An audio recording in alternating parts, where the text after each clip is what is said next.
So long as the sense of the observing subject remains, there is the effort, however indirect, to control feeling from the outside, which is resistance setting up turmoil in the stream.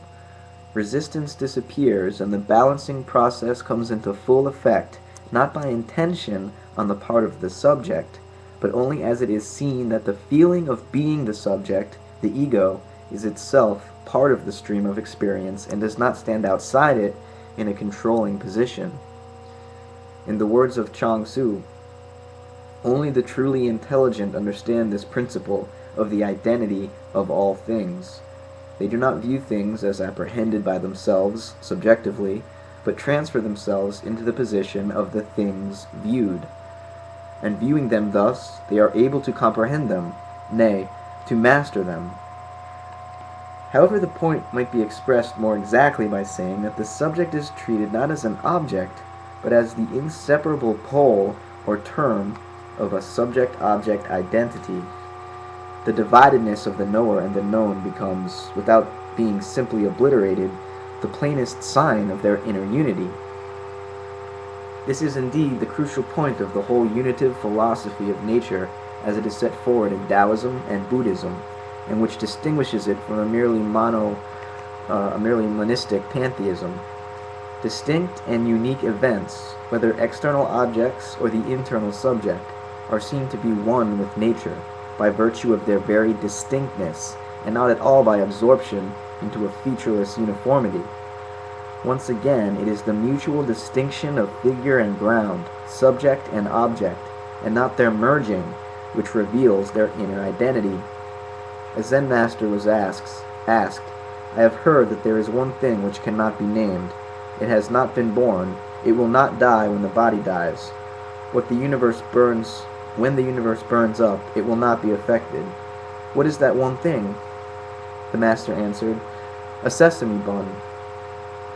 In addition, then, to the mood of Yugen, of mysterious and pregnant vagueness, which haunts Far Eastern painting, there is also an immensely forceful delineation of the unique event, the single bird, the spray of bamboo, the solitary tree and lonely rock. Hence the sudden awakening to this inner identity, which in Zen is called Satori, is usually precipitated by, or bounded up with, some such simple fact as the sound of a berry falling in the forest, or the sight of a piece of crumpled paper in the street. There is thus a double meaning in Suzuki's translation of the poem.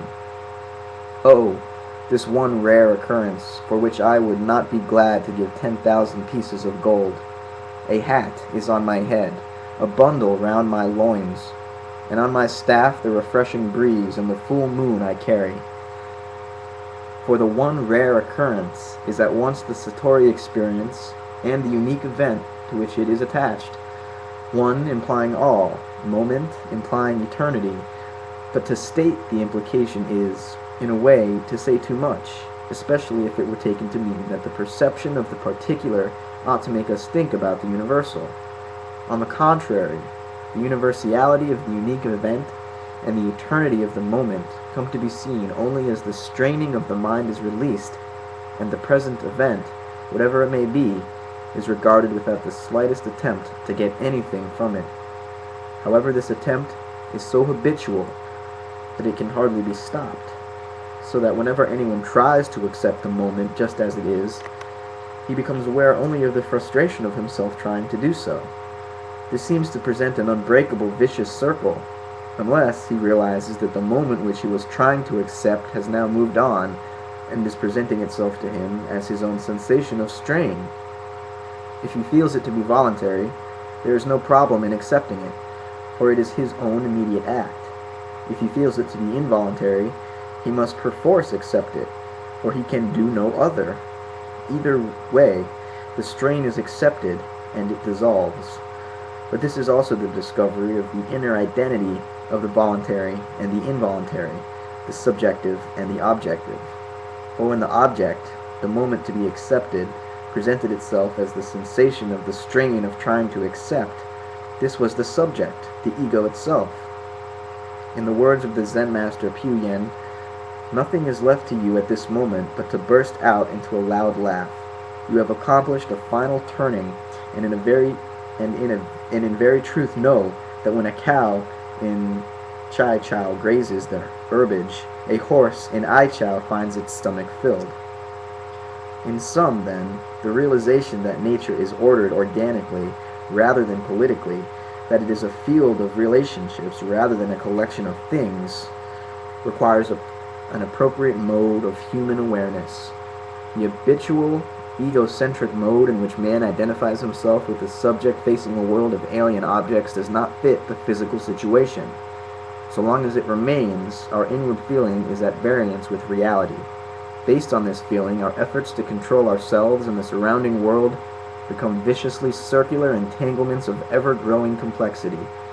More and more, the individual feels himself frustrated and impotent in the midst of a mechanical world order which has become an irresistible march of progress toward ends of its own.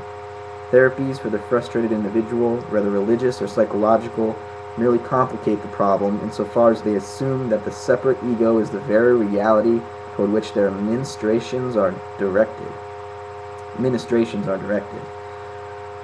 For as Trignant Burrows saw, the source of the trouble is social rather than individual. That is to say, the ego is a social convention foisted upon human consciousness by conditioning.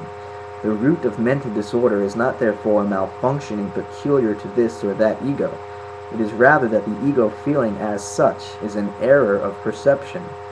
To placate it is only to enable it to go on confusing the mind with a mode of awareness which, because it clashes with the natural order, breeds the vast family of psychological frustrations and illnesses.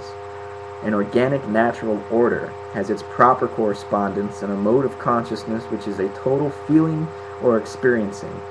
Where feeling is broken up into the feeler and the feeling, the knower and the known, what lies between the two is not relationship but mere juxtaposition. Identified with one of its terms alone, consciousness feels out on a limb, facing an alien world which it controls only to find it more and more uncontrollable, and which it exploits only to find it more and more ungratifying.